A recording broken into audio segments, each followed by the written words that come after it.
1992 Australian $2 coin a keeper. Low mintage key date, video title idea, check your change. The 1992 Australian $2 coin, why this low mintage is a collector's must-have. Estimated runtime, 8 to 10 minutes. G-Day Coin Hunters. Today we're diving into the humble Australian $2 coin. It's the workhorse of Australian currency, but most of us only ever look for the new colored issues. We're going to ignore the poppies, the Wiggles, and the Olympics for a moment, and focus on one specific year that is often overlooked, 1992. Why is the 1992 coin so important? Because it has a significantly lower mintage than its siblings and represents a critical year in the coin's early history. It's a key date that could be sitting in your change right now, worth far more than its face value. We'll cover its history, its design, and most importantly, why it's considered a genuine low-mintage collector's piece. Stick around, and let's find out what makes the 1992 $2 coin special. To understand the 1992 coin, we need to go back just a few years to its birth in 1988, the replacement. The $2 coin replaced the $2 paper note, which, like the $1 note before it, had a notoriously short lifespan in circulation, sometimes as little as 6 months. Coins, expected to last 30 years or more, were a much more cost-effective solution for the Royal Australian Mint, RAM. The design brief. The design brief for the new coin called for a representation of a traditional Aboriginal Australian, the Southern Cross constellation, and native Australian flora. The reverse design, the selected design, created by Horst Hahne, features a striking image of an Aboriginal elder, inspired by an artwork of Goya Chungaree, or 1 Pound Jimmy, framed by the Southern Cross and a native grass tree. This is the classic design we see on the 1992 coin. Specifications: it was struck in aluminium-bronze, 92% copper, 6% aluminium, 2% nickel, weighed 6.6 grams, and had an interrupted milled edge. For short reeded segments, the first year, 1988, saw a massive initial mintage of over 160 million coins. This was necessary to replace the paper notes. By 1989, the mintage dropped to about 31 million. But then things got interesting.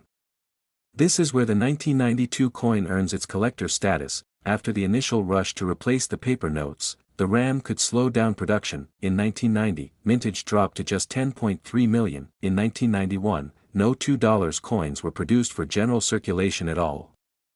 The mint had enough supply. This brings us to 1992.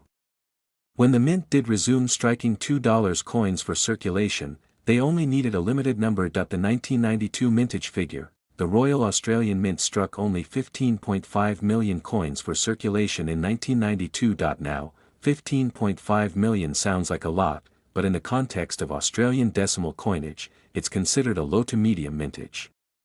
More importantly, it is the lowest mintage for a standard, non-commemorative $2 coin in the early 1990s after the initial launch year volumes were absorbed. Year circulation mintage, millions. Rarity status 1988160.9, high mintage 199010.3, low mintage 199215.5, collector date 199334.9, lowest mintage standard coin. The mintage context. In fact, if we look ahead to 1993, the mintage was even lower at 4.9 million, making the 1993 coin the true key date for the series.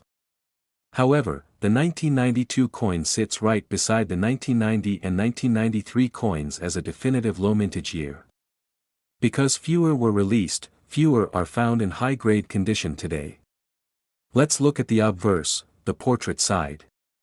This helps date the coin and is critical for recognizing high-grade pieces. The 1992 coin features the third effigy of Queen Elizabeth II, known as the Maklauf portrait. Designer, Raphael Maklauf. His initials, RDM, are found at the very base of the neck, near the rim. The look. In this portrait, Her Majesty is shown wearing the George IV state diadem.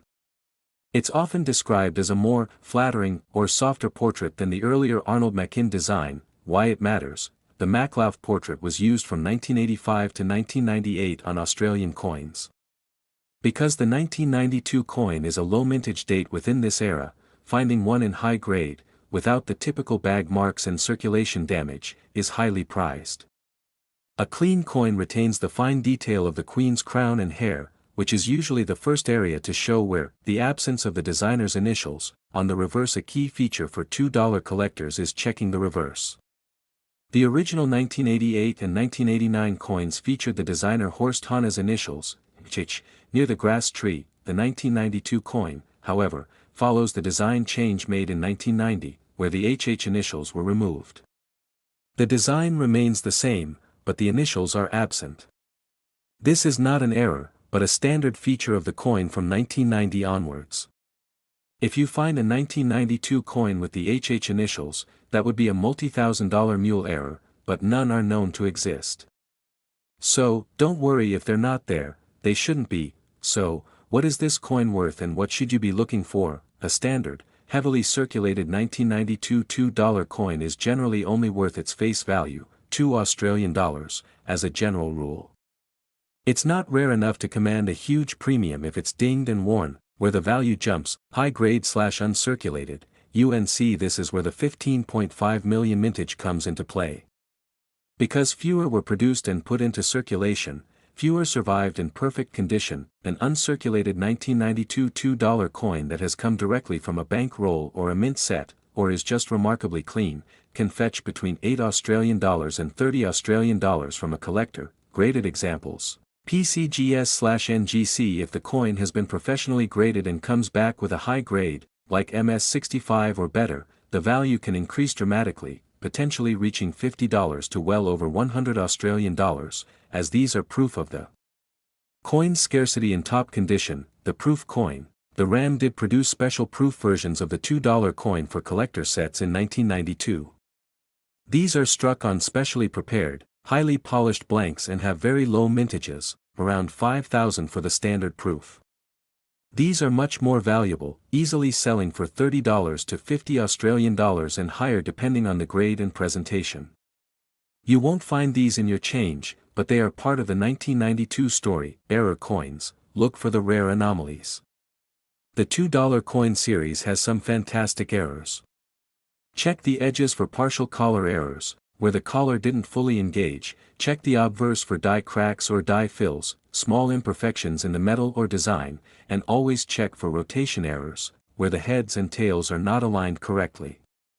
Any significant error will greatly increase the value. The Australian $2 coin is a brilliant area for collecting, and the 1992 coin is a perfect example of a sleeper hit. It doesn't have the vibrant color of the modern issues, but it has the rarity that serious collectors truly appreciate. So, next time you get a handful of change, don't just put the plain gold one straight back into your pocket. Flip it over, check that date, 1992, and see if you found a clean, uncirculated gem. It's a low mintage coin that serves as a fantastic bridge between the first issues and the modern commemorative era. If you found a high-grade 1992 or the truly rare 1993, let me know in the comments below.